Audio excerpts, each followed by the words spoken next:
한 번의 화기애애한 가족 식사 자리, 미래의 행복을 그리는 딸의 모습, 그 이면에 20년간 묻혀있던 거대한 사기극이 숨어 있을 수 있다는 것을 상상이나 하실 수 있을까요? 오늘 저희가 나눌 이야기는 62세 박선영 여사님의 경험담입니다. 그녀의 딸이 최근 완벽하다고 할 만한 예비 사위감을 데려왔습니다. 능력 있고 온화하며 여자친구에게는 더없이 자상했죠. 박 여사님은 이 모든 것이 무척이나 마음에 들었습니다. 하지만 바로 그 식사 자리에서 사소해 보였던 한 가지 세부사항, 예비 사위의 손목에 있는 붉은 반점이 그녀의 미소를 순식간에 얼어붙게 만들었습니다. 20년간 봉인해 두었던 기억이 갑자기 되살아난 것입니다. 그녀는 조용히 손님들을 배웅하고 돌아서서 눈물 흘리며 경찰에 신고했습니다. 이 완벽한 예비 사위는 대체 누구일까요? 평범하고 따뜻해야 할 가족 식사 자리가 어째서 한 어머니가 눈물로 신고하는 비극의 시작이 되었을까요? 이제 이 의문의 반점에서부터 시작해 이 기구하고도 소름 끼치는 이야기 속으로 들어가 보겠습니다. 제 이름은 박선영, 올해 62입니다. 오늘 아침 일찍 잠에서 깼습니다. 창밖에는 아직 가을의 쌀쌀한 습기가 남아 있었죠. 창문을 열고 숨을 깊게 들이마시니 공기 속에 무언가 불안하게 만드는 신선함이 느껴졌습니다. 날씨 탓이 아니란 걸 압니다. 제 마음의 문제였죠. 지혜가 오늘 남자친구를 데리고 집에 와서 밥을 먹겠다고 했습니다. 아주 격식 있는 말은 아니었지만 그 목소리에 담긴 이전과는 다른 진지함을 느낄 수 있었습니다. 엄마, 정말 괜찮은 사람이야. 엄마한테 보여주고 싶어. 딱 이 한마디에 어젯밤 저는 밤새 뒤척이며 잠을 설쳤습니다. 집 안구 석구석을 쓸고 닦았습니다. 거실 테이블 밑바닥 틈새까지 이쑤시개로 파내며 청소했죠. 냉장고에서 반년 전에 넣어둔 사고를 꺼내 곰탕을 끓이고 일부러 시장에 가서 가장 신선한 해물과 채소, 그리고 두툼한 갈비찜용 고기 2덩이를 사왔습니다. 초인종은 오후 옷이 정각에 울렸습니다. 저는 심호흡을 하고 앞치마를 벗어 의자 등받이에 곧게 걸어둔 뒤 천천히 현관으로 걸어갔습니다. 문을 열자마자 가장 먼저 눈에 들어온 것은 지혜의 환한 웃는 얼굴이었습니다. 그리고 그 옆에 선 단정한 남방 차림의 깔끔하고 단정한 젊은 남성이 보였습니다.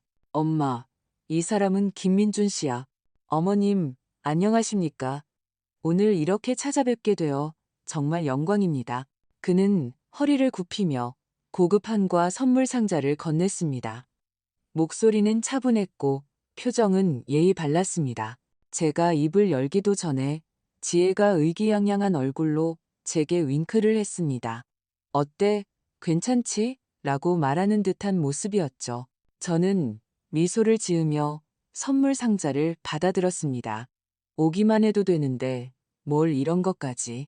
처음 찾아뵙는데 당연히 그래야죠. 이 청년 참 괜찮아 보였습니다. 깔끔하고 말에 분수가 있었죠. 사람을 볼 때 눈빛이 피하지도 그렇다고 공격적이지도 않았습니다. 저는 그들을 앉게 하고 막대운 곰탕을 내왔습니다. 향긋한 냄새가 순식간에 집안을 가득 채웠습니다. 이거 우리 엄마 최고 요리야.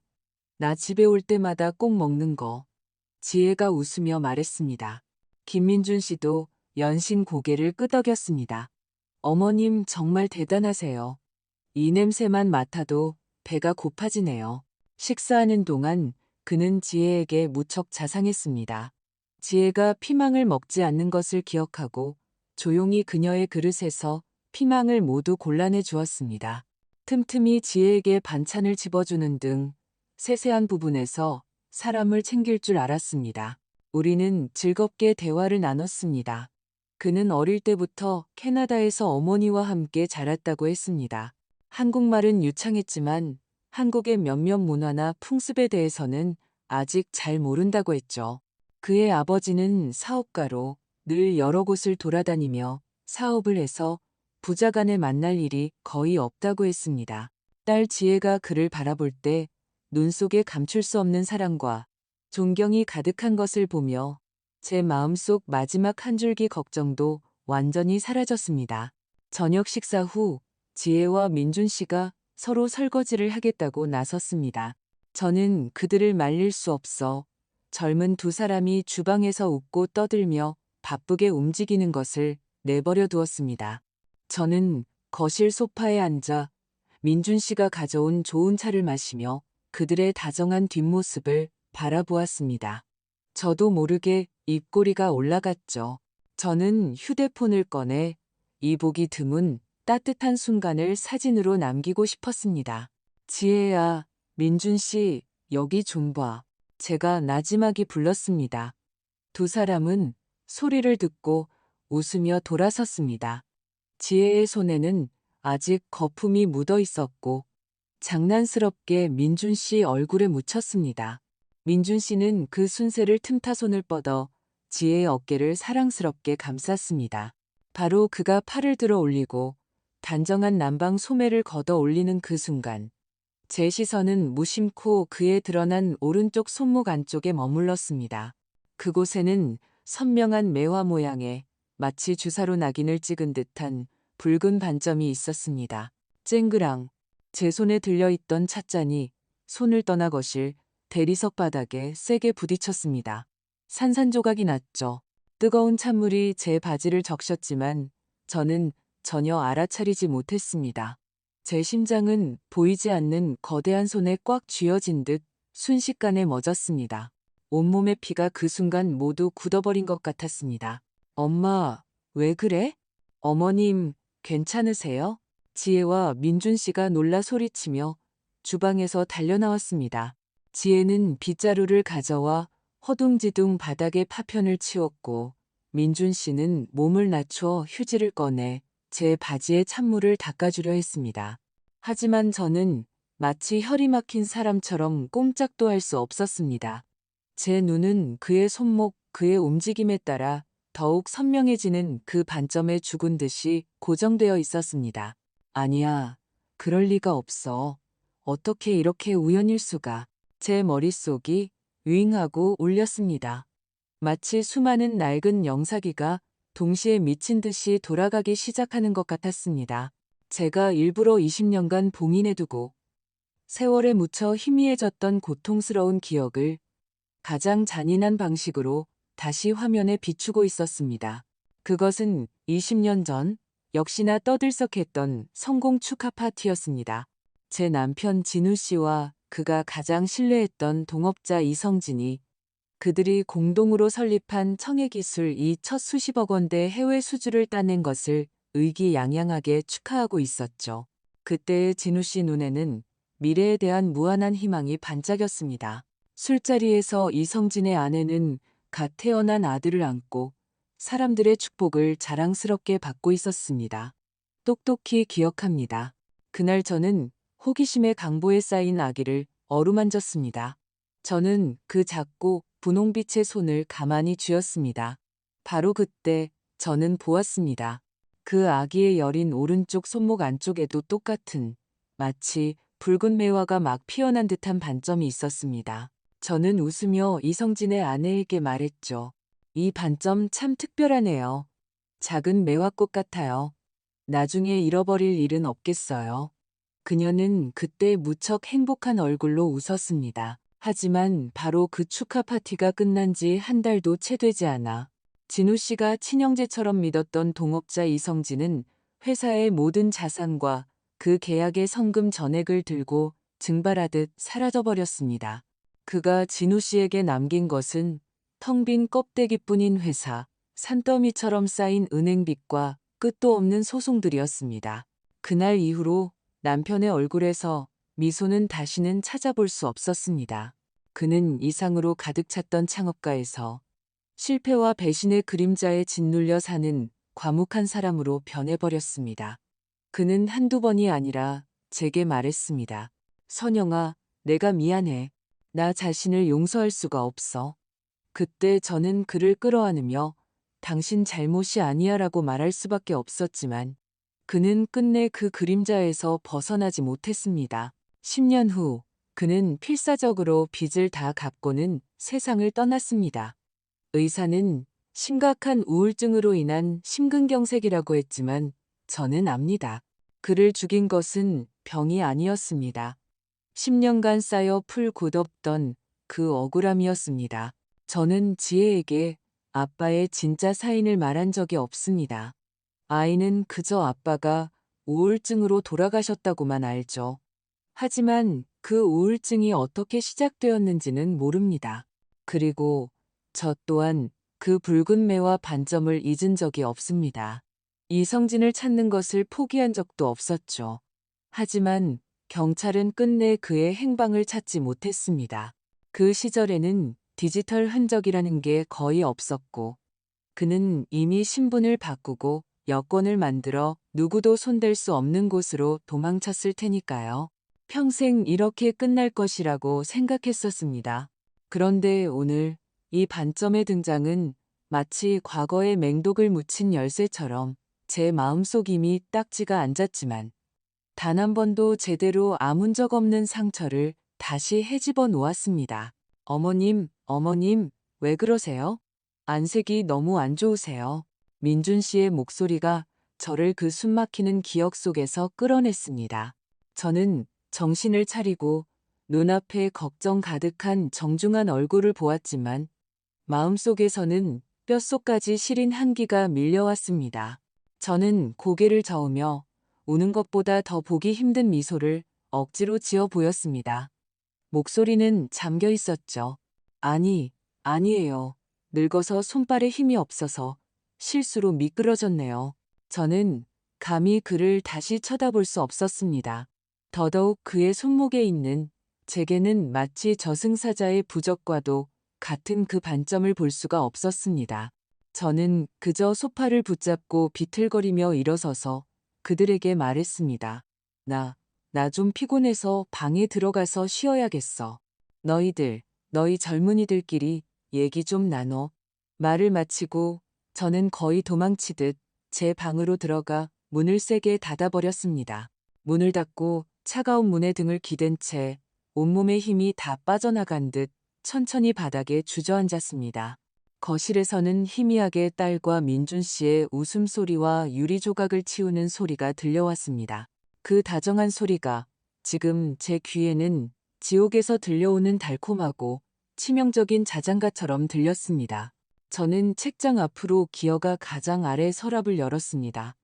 낡은 철제 상자를 조심스럽게 꺼냈습니다. 뚜껑을 열자 그 안에는 제가 20년간 유일하게 버리지 않은 몇 가지 물건이 들어 있었습니다. 빛바랜 신문 스크랩 몇 장, 사진 한 장, 법원 소환장과 경찰서 진술서 사본 뭉치. 저는 먼저 그 사진을 꺼내 들었습니다. 그해 축하 파티가 끝난 뒤 이성진이 사람을 시켜 찍은 단체 사진이었죠. 그는 그때 사진 찍는 것을 무척 좋아했습니다. 자신이 얼마나 사업에 성공하고 가정이 화목한지 사방에 자랑하고 다녔죠. 사진 속에서 그는 한 손은 제 남편 어깨에 올리고 다른 한 손으로는 아기를 안은 채 가식적인 미소를 짓고 있었습니다. 그날 모두의 얼굴에 웃음이 가득했던 것을 기억합니다. 하지만 지금 이 사진을 보니 눈이 시릴 뿐이었습니다. 저는 사진을 가까이 들여다보았습니다. 그 아이의 손을 향해서요. 작고 여린 손이 강보 밖으로 나와 갓도단한 꽃봉오리처럼 웅크리고 있었습니다. 그리고 그 붉은 반점이 오른쪽 손목 안쪽에 있었습니다. 모양은 선명했고 5개의 꽃잎이 뚜렷했습니다. 마치 막 피어난 매화 같았죠. 목이 메어왔습니다. 사진을 상자 바닥에 다시 넣고 이어서 당시 보관해 두었던 신문 기사 몇 장을 꺼냈습니다. 청해기술 자금 사기 사건, 주범 이성진 해외 도피, 피해자 수백 명, 피해액 막대, 투자자들 사기 혐의로 고소. 저는 그 누런 종이를 가만히 만져보았습니다. 마치 제가 미치지 않았다는 증거를 다시 만져보는 것처럼요. 네, 그 모든 것은 진짜였습니다. 제가 상상해낸 악몽이 아니었습니다. 컴퓨터를 켜고 김민준이라는 이름을 검색해봤습니다. 그의 링크드인 소개를 찾았죠. 배경 정보는 간단하게 적혀 있었습니다. 모 IT, 기업 기술자, 캐나다, 유학 경험, 인공지능 개발 경력. 현재 한국에서 근무 중. 모든 것이 지극히 정상적으로 보였습니다. 정상적일수록 저는 더 두려웠습니다. 어떤 사람들은 어릴 때부터 거울처럼 교육받습니다. 그 이면에 무엇이 있는지 당신은 영원히 알 수 없죠. 그는 자신의 아버지가 누구인지 알까요? 집안의 돈이 어떻게 생긴 것인지 알까요? 제 남편의 죽음을 알까요? 만약 안다면 그가 지혜에게 접근한 것은 처음부터 목적이 있었던 걸까요? 만약 모른다면 알게 된 후에 아버지의 편에 서게 될까요? 더 이상 생각하고 싶지 않았습니다. 지난 세월 저 혼자 지혜를 키웠습니다. 아이가 겨우 자라 직업을 갖고 자신의 삶을 꾸리게 되었죠. 저는 모든 고난이 끝났다고 생각했습니다. 그런데 이제 와서 만약 제 딸이 정말로 사기꾼의 아들을 사랑하게 된 것이라면 이것은 운명의 장난이 아니고 무엇이겠습니까? 하지만 저는 앉아서 당하고만 있지는 않을 겁니다. 약 30분 후 저는 감정을 추스르고 다시 방문을 열고 밖으로 나갔습니다. 거실은 방금 전의 사고가 전혀 없었던 것처럼 말끔하게 치워져 있었습니다. 지혜는 깎은 과일 한 접시를 들고 있었고 민준 씨는 새로 뜨거운 차를 우리고 있었습니다. 제가 나오는 것을 보고 그들은 모두 걱정스럽게 다가왔습니다. 엄마, 괜찮아? 병원에 가볼까? 지혜가 걱정스럽게 물었습니다. 저는 고개를 저으며 최대한 자연스러운 미소를 지어 보였습니다. 괜찮아. 아까 갑자기 좀 어지러워서 그랬어. 지금은 훨씬 나아졌어. 저는 소파 옆에 가서 앉아 민준 씨가 건네는 새 차를 받아들었습니다. 그리고 아무렇지 않은 듯 제 탐색을 시작했습니다. 민준 씨. 저는 찬물에 김을 불며 집안 어른이 묻는 듯한 말투로 물었습니다. 어릴 때 계속 캐나다에서 자랐구나. 거긴 겨울이 엄청 춥겠다. 그가 웃으며 대답했습니다. 네, 기억이 날 때부터 그곳에 있었어요. 어머니 말씀으로는 제가 2살 때 데리고 가셨다고 해요. 어머님 혼자서 민준 씨 키우시느라 힘드셨겠어요. 아버님은 무슨 일 하셨기에 그렇게 바쁘셨대? 그는 잠시 멈칫하더니 말했습니다. 어머님, 저희 집 사정이 좀 특수해서요. 저는 어릴 때부터 어머니와 외할아버지, 외할머니와 함께 살았어요. 그래서 아버지 쪽에 대해서는 사실 잘 몰라요. 무역업을 하셨던 것 같아요. 제 심장이 쿵 내려앉았지만 얼굴 표정은 변하지 않았습니다. 저는 다시 물었습니다. 성은 어머니 성을 따랐구나? 네, 어머님. 저희 어머니 성이 김씨라 어릴 때부터 어머니 성을 썼습니다. 그는 담담하게 아무런 감정에 동요 없이 말했습니다. 그럼 아버님 성씨는 물어봐도 괜찮을까? 저는 가장 결정적인 질문을 던지며 그의 얼굴에 나타나는 아주 작은 표정 변화 하나도 놓치지 않으려 눈을 고정했습니다. 이 질문은 확실히 그를 당황하게 만든 것 같았습니다. 그가 찻잔을 들고 있던 손이 허공에서 잠시 멈췄습니다. 저희 아버지는 이 씨입니다. 그는 다소 머뭇거리며 대답했지만 결국 말했습니다. 저는 미소 지으며 고개를 끄덕였습니다. 하지만 마음속으로는 이미 모든 것을 확신했습니다. 어머니가 개명하고 아이를 데리고 출국. 아버지는 무역업, 성은 이씨, 해외 도피, 모든 조각이 들어맞았습니다. 저는 속이 얼음장처럼 차가워졌지만 여전히 아무렇지 않은 척 웃었습니다. 어머님도 참 대단하시네. 혼자서 아들을 이렇게 잘 키우시고. 네, 저도 어머니를 정말 존경합니다. 하지만 어머니는 제가 아버지에 대해 많이 묻는 걸 원치 않으셨어요. 저는 고개를 끄덕이며 젓가락을 내려놓았습니다. 그것도 좋지. 어떤 사람들은 있는 게 나으니까. 저는 더 이상 묻지 않았습니다. 더 물었다가는 그의 경계심을 살 것이라는 걸 알았기 때문입니다.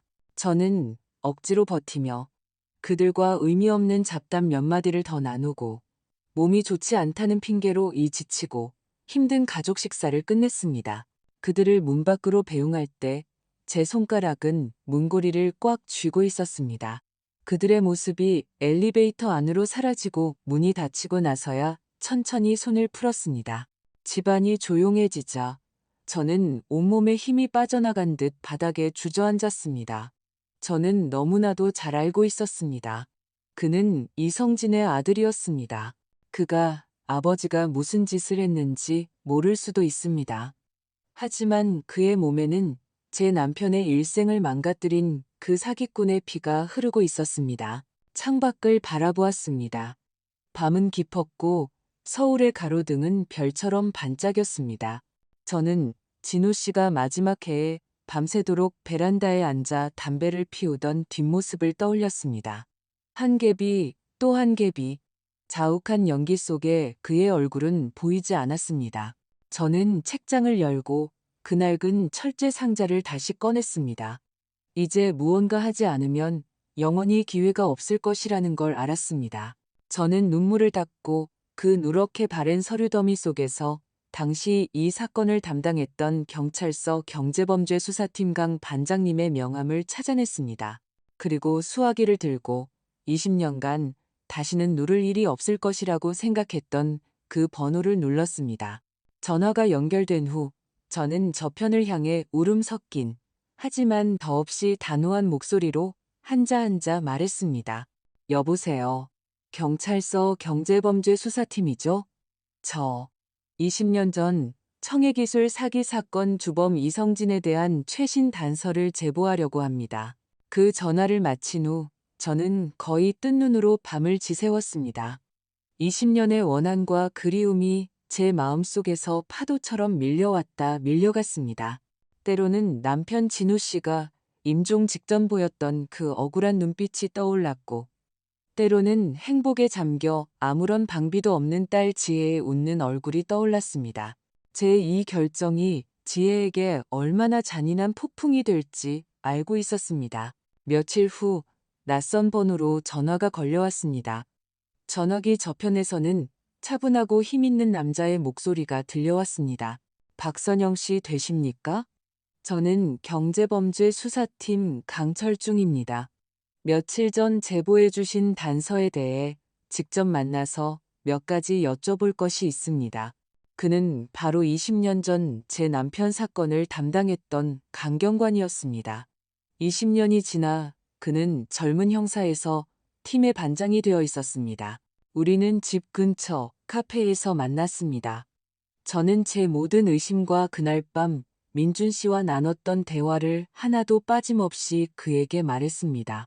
강 반장은 이야기를 다 듣고는 얼굴이 매우 심각해졌습니다. 그는 이성진 사건이 해외와 연관되어 공소시효가 30년이라 아직 종결되지 않았지만 이미 장기 미제 사건이 되어 있었다고 말했습니다. 제가 제공한 단서, 특히 반점이라는 식별성 높은 특징은 그들에게 있어 중대한 돌파구가 될 것이라고 했습니다. 그는 즉시 절차를 밟아 우선 법에 따라 김민준 씨를 소환해 상황 설명을 듣겠다고 했습니다. 더 이상 비밀은 없다는 것을 알았습니다. 경찰이 정식으로 민준 씨를 소환한 그날, 저는 지혜에게 말하지 않았습니다. 하지만 세상에 새어나가지 않는 비밀은 없었죠. 지혜는 아마 민준 씨에게서 소식을 들었을 겁니다. 그날 오후 저희 집 문이 열쇠로 거칠게 열렸습니다. 지혜가 뛰어들어왔습니다. 머리는 헝클어져 있었고 눈은 붉고 퉁퉁 부어 있었습니다. 얼굴은 눈물과 믿을 수 없다는 표정으로 얼룩져 있었죠. 그 아이는 들어오자마자 손에 든 가방을 소파에 세게 내던졌습니다. 엄마. 그 아이는 저를 향해 소리쳤습니다. 태어나서 처음으로 저에게 그런 말투를 썼습니다. 대체 무슨 짓을 한 거야? 왜 민준 씨를 경찰에 신고해? 사랑에 미친 듯한 그 아이의 모습을 보니 제 마음은 칼로 베는 듯 아팠습니다. 저는 아이를 붙잡아 안치려고 했지만 아이는 제 손을 뿌리쳤습니다. 엄마, 일부러 그런 거지? 그 사람이 마음에 안 들어서 이렇게 쫓아내려는 거잖아. 우리 결혼 얘기까지 하고 있었단 말이야. 엄마, 정말 너무해. 내가 너무해?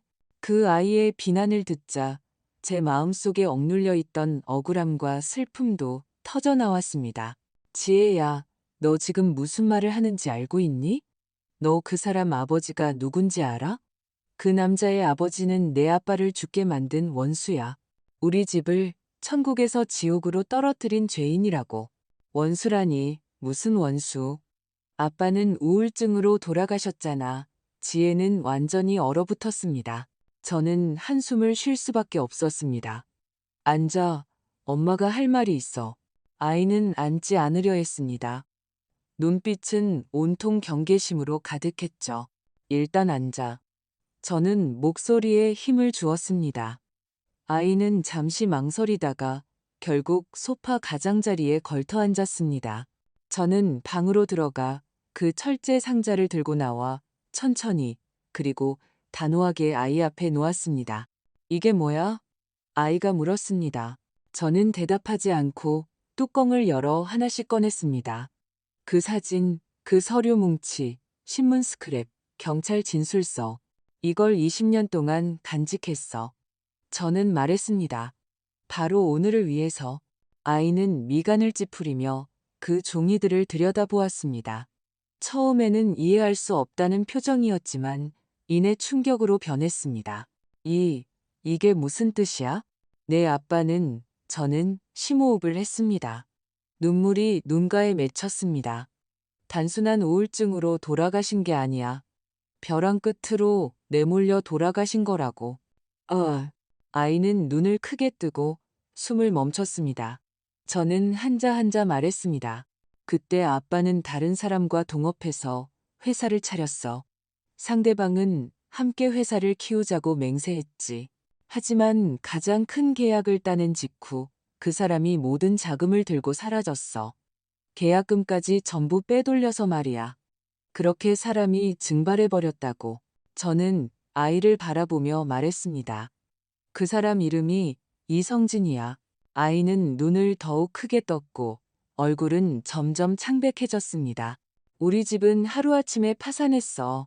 내 아빠는 투자자들에게 빚 독촉을 당하고 법원 소환장에 기자들까지 몰려왔지.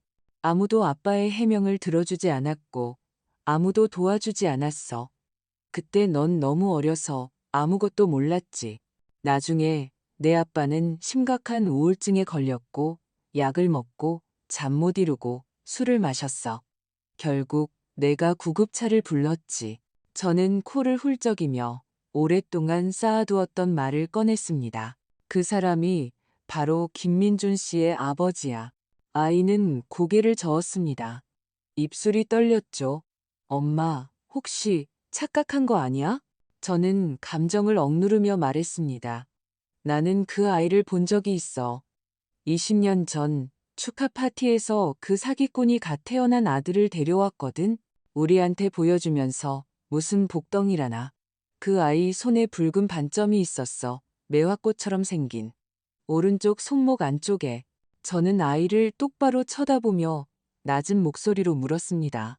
지혜야, 민준 씨의 반점 바로 그 자리에 있지 않니? 그 아이의 입꼬리가 파르르 떨렸고 눈빛은 공포로 가득 찼습니다. 아이는 입술을 깨물고 아무 말도 하지 않았습니다. 얼굴의 붉은 기운은 사라지고 시체처럼 창백해졌습니다. 저는 천천히 아이 옆으로 다가가 앉았습니다. 목소리를 조금 부드럽게 했습니다. 지혜야, 엄마가 너희를 헤어지게 하려는 게 아니야. 그저 두려울 뿐이야. 뭐가 두려운데? 아이의 목소리는 모기 소리처럼 작았습니다. 그 아버지의 그 아들이라는 말이 있잖니.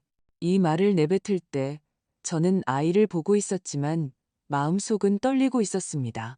이 말이 얼마나 잔인한지 압니다. 하지만 저는 평생 사람의 탈을 쓴 늑대를 너무나 많이 봐왔습니다. 저는 계속 말했습니다. 나는 그 아이가 자기 아버지가 무슨 짓을 했는지 아는지 모르는지 알 수 없어. 하지만 내가 더 두려운 건 그 아이가 모르는 게 아니라 모르는 척하는 것일까 봐서야.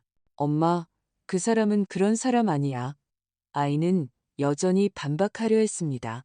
네가 지금 해야 할 일은 그 사람을 변호하는 게 아니야. 저는 아이의 말을 끊었습니다. 눈을 똑바로 뜨고 그가 대체 어떤 사람인지 지켜보는 거야. 아이의 눈빛에 갑자기 혼란과 고집이 뒤섞인 빛이 떠올랐습니다.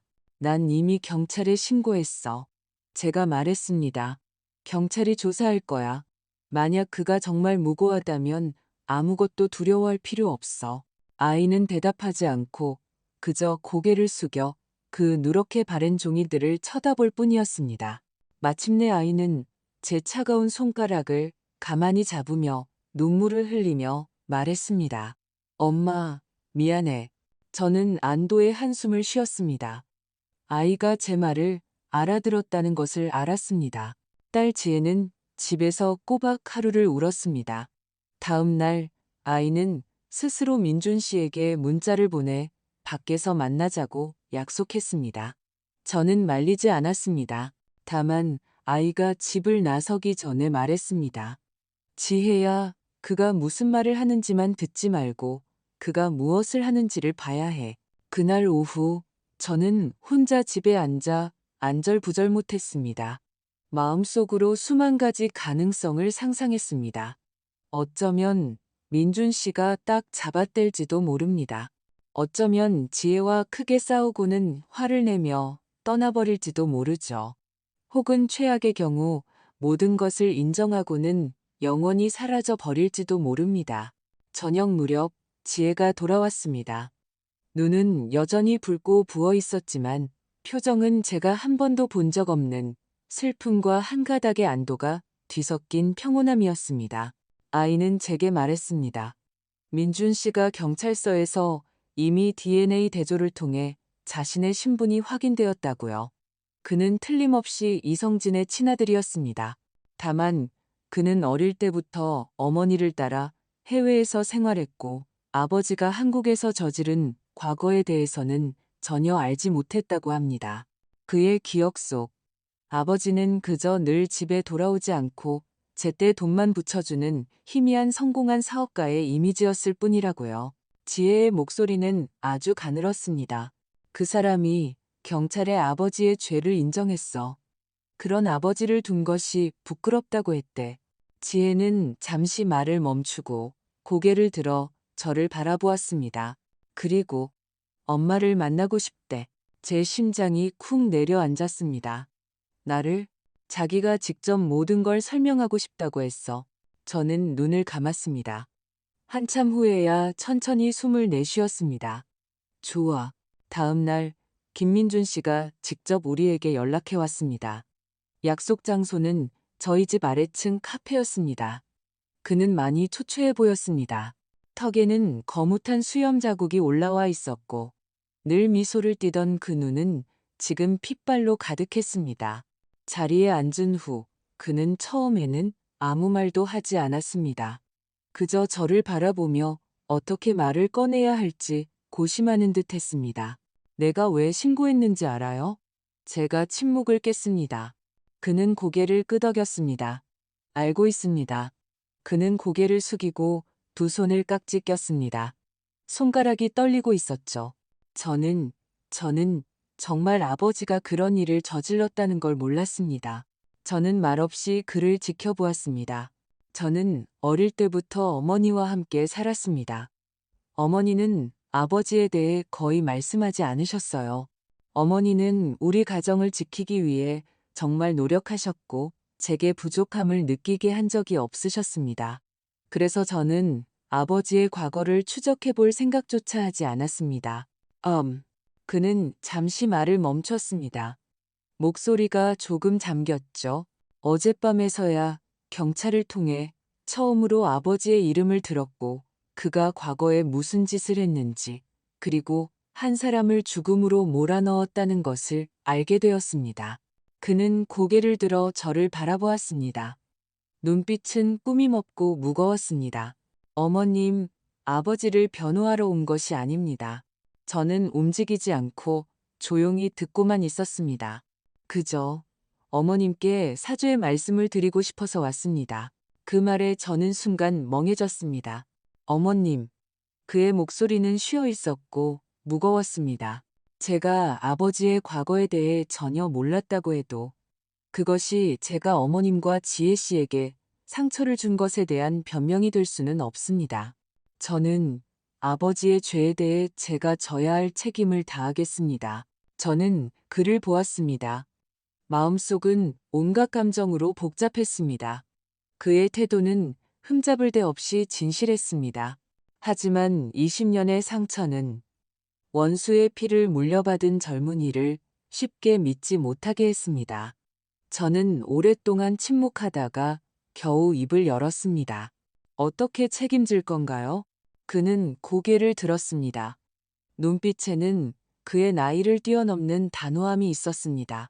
제가 할 수 있는 모든 노력을 다해 어머니를 설득하겠습니다. 어머니가 아시는 아버지의 해외 행적에 대한 모든 단서를 제공하도록 하겠습니다.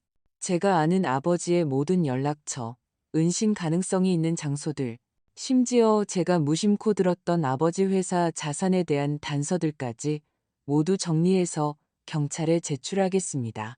제가 두 분을 도와 아버지를 찾겠습니다. 그가 돌아와 법의 심판을 받고 두 분의 정의를 되찾을 수 있도록 하겠습니다. 그의 말에 저와 지혜는 모두 얼어붙었습니다. 우리는 그가 이렇게 대이멸친의 결정을 내릴 것이라고는 생각지 못했습니다. 그럼에도 불구하고 제 마음속 깊은 곳에는 여전히 한 줄기 의심이 남아 있었습니다. 이것이 혹시 그들 부자가 꾸민 더 고도의 고육지계는 아닐까? 그가 이런 방식으로 우선 우리의 신뢰를 얻고 자신을 보전한 뒤 다른 무언가를 꾸미려는 것은 아닐까? 저는 이 의심을 입 밖으로 내지 않았습니다. 저는 그를 쉽게 믿을 수 없었습니다. 그가 연기하는 것이 아니라는 확신이 필요했습니다. 하지만 방금 그의 몇 마디 말이 제 마음속 가장 완고했던 벽을 흔들었다는 사실 또한 부정할 수 없었습니다. 그는 주머니에서 종이 한 장을 꺼내 제 앞으로 밀었습니다. 이것은 제가 정리한 초기 자료입니다. 아버지가 과거에 사용했던 이름, 계좌, 그리고 어머니가 가끔 언급하셨던 장소들입니다. 제가 아버지의 은신처로 의심하는 곳도 몇 군데 있습니다. 저는 그 종이를 받아들었습니다. 그 위에 한자 한자 또렷하게 쓰인 글씨를 보았습니다. 이것은 되는 대로 긁어모은 것이 아니라 진심으로 정리한 것이었습니다. 이 자료들은 어쩌면 경찰이 필요로 하는 돌파구가 될지도 모릅니다. 저는 천천히 고개를 들어 그를 보았습니다. 왜 우리를 돕는 거죠? 그는 잠시 침묵하다가 낮은 목소리로 말했습니다. 아버지의 죄로 제 인생이 규정되는 것을 원치 않기 때문입니다. 그리고 제가 진심으로 지혜 씨와 결혼하고 싶기 때문입니다. 제 심장이 미세하게 멈칫했습니다. 지금 이런 말을 하는 것이 너무 이르다는 것을 압니다. 하지만 저는 어머님께서 알아주셨으면 합니다. 저는 무언가를 덮기 위해 두 분께 접근한 것이 아닙니다. 저는 정말로 두 분과 한 가족이 되고 싶습니다. 그는 저를 보았습니다. 눈빛은 진실했고 차분했으며 물러서지 않았습니다. 저는 가만히 고개를 끄덕이고 그 종이를 가방에 넣었습니다. 일단 돌아가세요.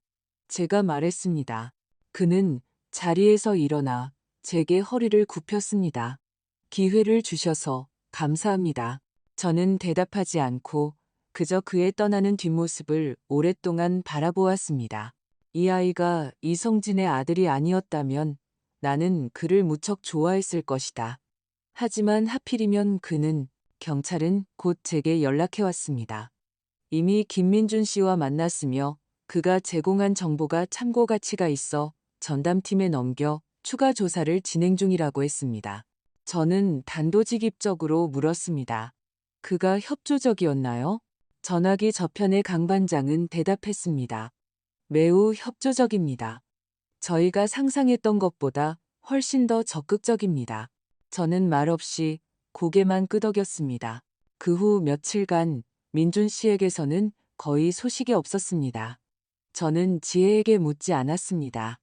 아이가 기다리고 있고 또 지켜보고 있다는 것을 알았기 때문입니다. 닷새째 되던 날 밤, 휴대폰이 갑자기 울렸습니다. 낯선 번호였습니다. 전화를 받자 쉬어버린 여자의 목소리가 들려왔습니다. 여보세요. 혹시 박선영 씨 되십니까? 저는 미간을 찌푸리고 바로 대답하지 않았습니다. 상대방이 신분을 밝혔습니다. 저는 김민준 군의 어머니입니다. 저는 멈칫했습니다. 그녀는 계속 말했습니다. 저희가 한번 뵐 수 있을까요? 우리는 집 근처 오래된 카페에서 만났습니다. 그녀는 제 생각보다 훨씬 더 초췌했습니다. 60대 초반이었지만 70대 노인처럼 보였습니다. 그녀는 들어오자마자 고개를 숙이고 핸드백 모서리를 꽉 쥐었습니다. 죄송합니다. 갑자기 연락드려서 좀 당돌했을지도 모르겠네요. 저는 그녀가 계속 말하게 두지 않았습니다. 아드님이 오라고 했나요? 그녀는 고개를 저으며 눈을 들었습니다. 눈에는 무거운 슬픔이 어려 있었죠. 민준이는 몰라요. 제가 요즘 애가 이상해서 직접 알아보다가 알게 됐어요. 애가 경찰에 연락하고 있다는 걸요. 저는 말없이 그녀를 바라보았습니다. 그녀는 코를 훌쩍이며 작은 목소리로 말했습니다. 알아요. 저희가 대개 너무나 큰 빚을 졌다는 걸요. 하지만 제발 민준이가 이 일에 관여하지 않게 해주실 수 없을까요? 저는 눈썹을 치켜 올렸습니다. 본인이 원한 일입니다. 그 애는 아직 아이예요. 그녀는 거의 절규하듯 소리쳤습니다. 그 애는 이 일이 얼마나 복잡한지 몰라요. 그게 온 집안을 망가뜨릴 일이라는 걸 모른다고요. 이제 그 애가 경찰에 단서를 넘겼으니 만약 아버지가 잡히면 무슨 일이 일어날지 아시잖아요? 그 애는 평생 친아버지를 팔아넘겼다는 딱지를 달고 살아야 해요. 그럼 그 애 아버지는요? 제가 차갑게 말했습니다. 그 사람이 평생 짊어진 것은 딱지가 아니라 빚이고 목숨이고 제 남편의 목숨이었습니다. 그녀는 할 말을 잃었습니다. 두 입술을 꽉 다물고 얼굴에는 갈등과 후회가 뒤섞인 표정이 떠올랐습니다. 죄송합니다. 그때 저는 정말 그냥 도망치고 싶었어요. 그 사람이 정말 그런 짓을 저지를 줄은 몰랐어요. 제가 민준이를 데리고 떠난 것도 그 애를 자기 아버지처럼 만들고 싶지 않아서였어요. 저는 그녀를 바라보았습니다. 그 말은 제 마음에 와 닿았습니다. 그녀는 완전히 무고하지는 않았지만 계속해서 공모하지도 않았습니다. 다만 그녀가 두려워하는 것은 아들이 사회적으로 낙인 찍히는 것이었고, 제가 두려워하는 것은 제 딸이 다시 한번 운명의 저주에 걸리는 것이었습니다. 우리 사이에는 영원히 증오라는 유리벽이 가로막고 있었습니다. 누구도 깰 수 없는. 그녀는 마지막으로 눈물을 닦으며 낮은 목소리로 말했습니다. 민준이는 죄가 없어요. 아무것도 몰라요. 그 애를 이런 일에 내몰지 마세요. 제발요. 저는 그녀에게 대답하지 않았습니다. 제 시선은 그저 창밖을 향해 있었습니다. 하늘은 잿빛이었고 곧 비가 쏟아질 듯한 저녁이었습니다. 다음 날, 저는 김민준 씨가 직장을 그만두고 경찰의 정보원으로 자원해 수사에 전적으로 협조하고 있다는 사실을 알게 되었습니다. 강 반장이 개인적으로 제게 말했습니다. 이 청년 진심입니다. 지금 저희에게 준 자료에는 두 개의 의심스러운 자금 이체 경로, 지난 5년간 아버지가 보낸 몇 통의 편지, 그리고 어머니가 사용했던 우편한 영수증 한 장이 포함되어 있습니다. 저는 들으면서 침묵했습니다. 저희가 일단 한 장소를 특정했습니다. 캄보디아 프놈펜에 있는 한 유령 회사의 등기 주소인데 거기가 말씀하신 이성진의 은신처일 것으로 의심됩니다. 지금 국제사법 공조 절차를 밟기 시작했습니다. 저는 서둘러 대답하지 않고 조용히 듣고만 있었습니다. 그러다 낮은 목소리로 물었습니다. 왜 묻고 싶은지도 어떤 대답을 듣고 싶은지도 확신할 수 없었지만요. 그 청년, 괜찮은 사람인가요? 전화기 저편이 잠시 침묵했습니다. 그리고 헛기침 소리가 들려왔습니다. 김민준 씨 말씀이십니까? 네. 저는 의자 등받이에 기대며 무의식적으로 테이블볼을 손가락으로 문질렀습니다. 그는 다시 잠시 침묵했습니다. 그것은 망설이는 침묵이 아니라 솔직히 말해야 할지를 고민하는 듯한 침묵이었습니다. 솔직히 말씀드리면 박 여사님, 제가 20년 넘게 수사하면서 겉은 멀쩡하지만 뒤로는 무슨 꿍꿍이가 있는지 모를 사람들을 너무 많이 봤습니다. 저도 처음에는 그 청년을 믿지 않으려 했습니다. 제 심장이 쿵 내려앉았습니다. 하지만 지난 며칠간의 행동을 보면 그의 말투가 갑자기 조금 부드러워졌습니다. 연기 같지는 않습니다. 이 말을 마친 후 전화기 저편은 1초간 조용했다가 한마디를 덧붙였습니다. 제가 본 바로는 아버지를 닮지 않았습니다. 그 순간 제 목에 무언가 걸린 듯 말이 나오지 않았습니다. 그날 밤 저는 혼자 거실에 앉아 있었습니다. 불도 켜지 않고 마시던 차도 그대로 두었죠. 이 모든 것이 어떻게 끝날지, 민준 씨가 정말로 아버지의 그림자를 벗어날 수 있을지 확신할 수 없었습니다. 하지만 저는 알았습니다. 이번에는 제가 그를 덜 미워하게 되었다는 것을. 시간은 어느덧 한 달이 흘렀습니다.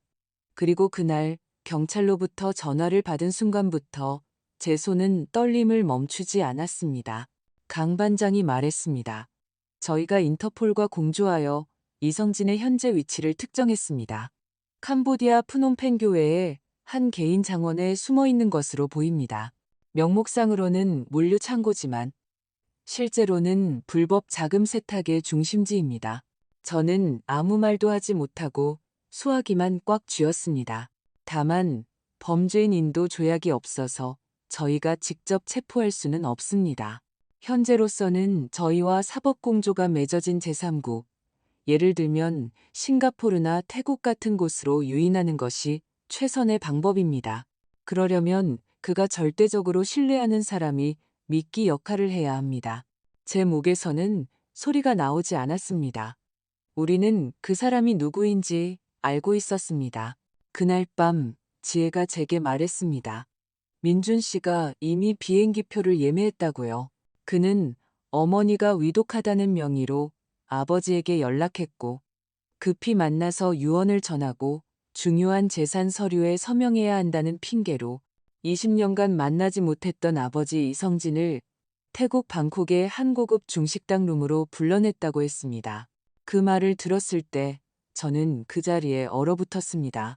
이 아이 정말로 결심했구나. 체포 당일 저와 지혜는 서울의 경찰청 사무실에 앉아 있었습니다.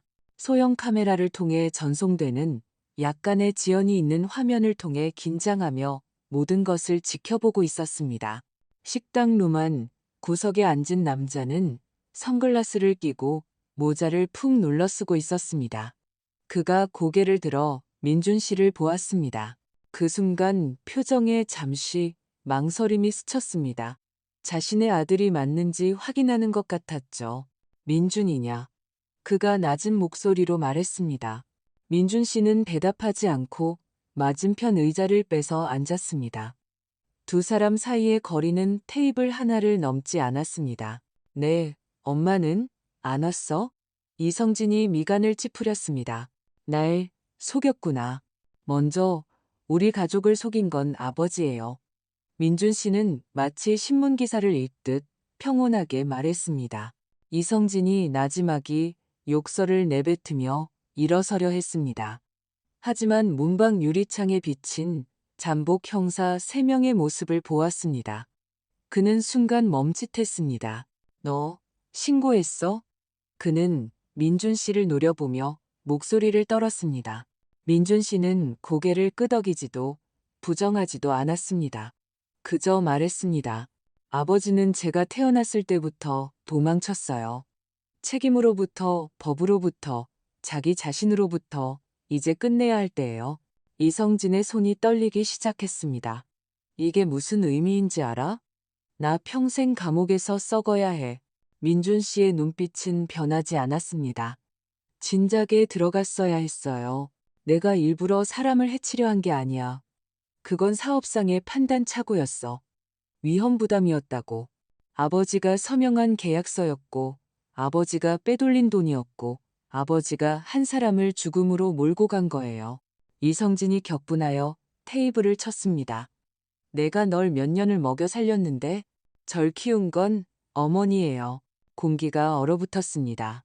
이성진의 늙은 얼굴이 갑자기 바람 빠진 풍선처럼 조금씩 무너져 내렸습니다. 내가 믿니?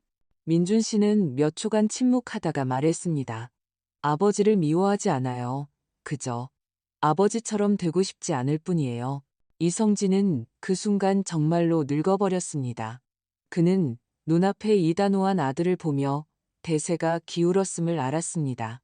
하지만 눈에는 여전히 한 줄기 도끼가 스쳤습니다. 그는 무거운 원목 테이블을 세게 뒤엎고 룸의 뒷문으로 도망치려 했습니다. 하지만 룸의 문은 이미 밖에서 대기하고 있던 잠복 경찰들에 의해 막혀 있었습니다. 강 반장이 팀원들을 이끌고 뛰어들어와 여전히 발버둥치는 이성진을 바닥에 단단히 제압했습니다. 수갑이 채워지는 순간 이성진은 원망 가득한 눈빛으로 민준 씨를 쏘아보았습니다. 아버지. 민준 씨의 목소리는 마침내 슬픔 섞인 간청이 되었습니다. 돌아가세요. 한국으로 돌아가서 죗값을 치르세요. 아버지가 진 빚을 모두 사람들에게 갚고 제게 빚진 아버지로서의 올바른 모습도 돌려주세요.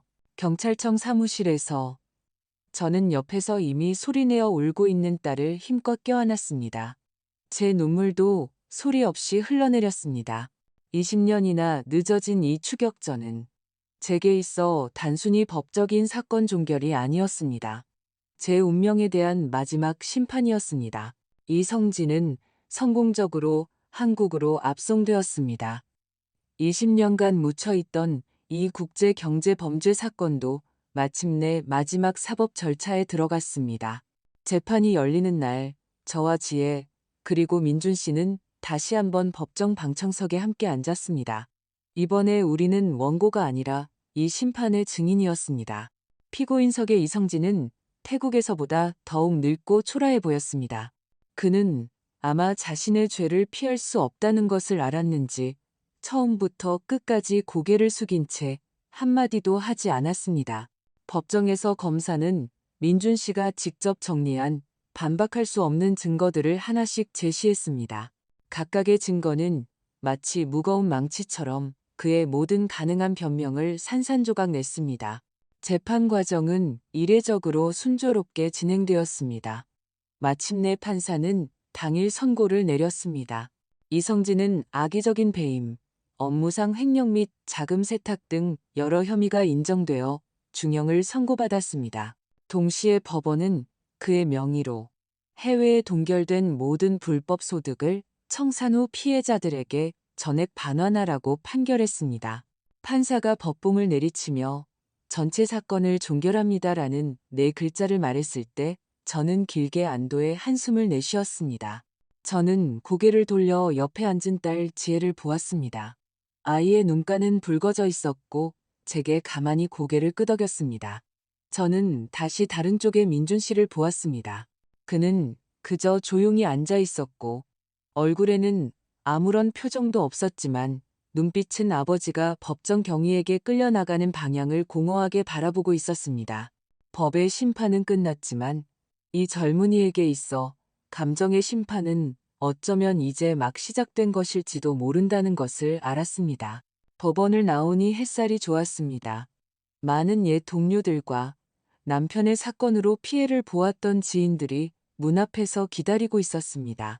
그들은 다가와 제 손을 잡고 억울함을 풀게 된 것을 축하해 주었습니다.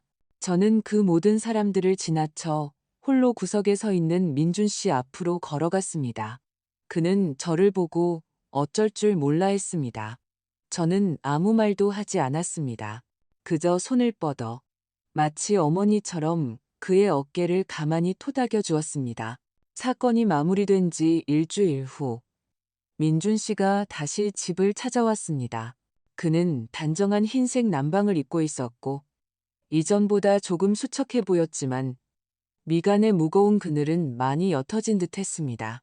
그는 변호사와 회계사가 함께 청산을 마친 두꺼운 자산 목록 한 권을 제 앞에 놓았습니다. 어머님, 그가 입을 열었습니다. 목소리는 이전의 온화함과 진실함을 되찾아 있었습니다. 이것들은 모두 아버지가 과거에 두 분께 빚진 것들입니다. 이제 제자리로 돌려놓게 되었습니다. 그는 잠시 말을 멈추고 고개를 들어 저를 보았습니다. 눈빛에는 후련함과 함께 말로 표현할 수 없는 슬픔이 깃들어 있었습니다. 이제 제가 지혜 씨의 용서를 구할 자격도 다시 이 집에 발을 들일 자격도 없다는 것을 압니다. 오늘 온 것은 정식으로 작별 인사를 드리기 위해서입니다. 저는 눈앞에 이 정의와 혈육 사이에서 가장 힘든 선택을 한 정직하고 용감한 젊은이를 바라보았습니다. 저는 지난 몇 달간 처음으로 진심에서 우러나온 미소를 지었습니다. 얘야, 저는 그 자산 목록을 들었습니다. 이것들은 네가 직접 목숨을 걸고 우리를 위해 되찾아온 거야. 네가 없었다면 이것들은 영원히 썩은 빚으로만 남았을지도 몰라. 그러니 여기에는 네 목도 있는 거란다. 저는 고개를 들어 그를 바라보았고 방에서 나온 눈가 붉은 딸 지혜를 보며 제 마음속 가장 진실한 생각을 한자 한자 말했습니다. 네 아버지의 죄를 네가 짊어질 필요는 없어. 너는 네 행동으로 네가 그와는 완전히 다른 사람이라는 것을 증명했으니까. 민준아, 제가 처음으로 그렇게 불렀습니다. 너랑 지혜일, 이제 반대하지 않으마. 그는 갑자기 고개를 들고 충격받은 눈으로 저를 보았습니다. 정말 이세요? 저는 고개를 끄덕였습니다. 나는 네가 어떤 선택을 하는 사람인지 봤어. 피를 배신할 용기는 아무에게나 있는 게 아니란다. 운명보다 더 멀리 걸어갈 수 있는 사람도 많지 않지. 너는 그걸 해냈어. 그의 눈가가 붉어졌습니다. 무언가 말하고 싶어 했지만 어디서부터 시작해야 할지 모르는 듯 했습니다. 저는 그의 어깨를 가만히 두드렸습니다. 말투는 단호하고 명확했습니다. 나는 너의 인품을 믿는다. 그 말이 입 밖으로 나오자 가슴 한구석이 뻥 뚫리는 듯한 해방감을 느꼈습니다. 그는 끝내 울음을 터뜨렸습니다. 고개를 돌려 눈물을 닦고는 다시 돌아섰습니다. 눈빛은 여전히 단호했습니다. 감사합니다, 어머님. 평생 지혜 씨가 후회하지 않도록, 어머님께서 후회하지 않으시도록 하겠습니다. 저는 미소 지으며 고개를 끄덕였습니다. 지혜 드리고 자주 밥 먹으러 오렴. 그는 웃으며 말했습니다. 네, 꼭 그렇게 하겠습니다. 저는 그가 엘리베이터 안으로 들어가는 것을 지켜보았습니다. 문이 닫히고 나서야 저도 문을 닫았습니다. 그 순간 제 마음에는 흥분도 고통도 없었습니다. 오직 한 번도 느껴보지 못했던 안정감만이 있었습니다. 제가 마침내 모든 것을 내려놓았다는 것을 알았습니다. 결혼식 날은 맑았습니다. 보기 드문 청명한 하늘에 구름 한 점 없었죠. 지혜가 웨딩드레스를 입고 방에서 나왔을 때 저는 거실에 서서 아이를 바라보았습니다. 마치 다른 시공간 속에 제 자신을 보는 것 같았습니다. 젊고 단호하며 희망에 차 있던, 다만 그때의 저는 지금의 아이처럼 자신이 어떤 사람과 결혼하는지 명확히 알지는 못했습니다. 저는 다가가 아이의 드레스 자락에 작은 주름을 펴주었습니다. 아이는 저를 보았습니다. 눈에는 눈물이자 웃음이 어려 있었죠. 엄마, 내가 이 사람하고 결혼하는 거 후회 안 해? 저는 고개를 저으며 나지막이 말했습니다. 엄마는 네가 누구와 결혼하는지를 반대한 적이 없어. 그저 그 사람이 그럴 만한 가치가 있는 사람인지 확인하고 싶었을 뿐이야. 아이는 고개를 끄덕이고 제 어깨의 이마를 가만히 기댔습니다. 고마워, 엄마. 저는 대답하지 않고 그저 아이를 한번 안아주었습니다. 이 포옹은 작별이 아니라 인계였습니다. 결혼식은 소박하고 따뜻했습니다. 화려한 치장도 공허한 주례사도 없었죠. 민준 씨는 짙은 회색 정장을 입고 있었고 표정은 평온했으며 눈빛은 맑았습니다. 결혼식에서 그들은 공동으로 하나의 결정을 발표했습니다. 되찾은 거액의 재산 중 절반을 제 남편 최진우의 이름으로 범죄 피해자 보호협회에 기부하기로 한 것입니다. 우리처럼 경제범죄로 가정이 파탄나고 법률 구조가 필요한 사람들을 돕기 위해서였죠. 저는 그들의 손을 가만히 잡았습니다. 이 가정은 한때 다른 사람의 거짓과 돈에 의해 무너졌습니다. 하지만 이제는 선택과 가치와 책임감으로 한 뼘 한 뼘 다시 세워지고 있었습니다. 결혼식이 끝난 어느 주말, 우리 세 식구는 남편 진우 씨의 묘를 찾았습니다. 묘비 속 사진은 여전히 그가 의기양양했던 시절의 모습이었습니다. 저는 그가 가장 좋아했던 백합 한 다발을 묘 앞에 가만히 놓았습니다. 지혜가 나지막이 말했습니다. 아빠, 나 결혼했어. 바람이 살랑 불어왔습니다. 저는 마치 진우 씨가 알고 있다고 말하는 것을 들은 것 같았습니다. 민준 씨가 앞으로 나와 깊이 3번 절을 했습니다. 그리고 고개를 들어 그 묘비를 바라보았습니다. 목소리는 조금 떨렸지만 더없이 단호했습니다. 아버님, 지혜와 결혼하게 해주셔서 감사합니다. 그리고 저를 이 가족의 일원으로 받아주셔서 감사합니다. 그가 아버님이라고 불렀습니다. 그 목소리는 아첨도 약한 모습도 아니었습니다.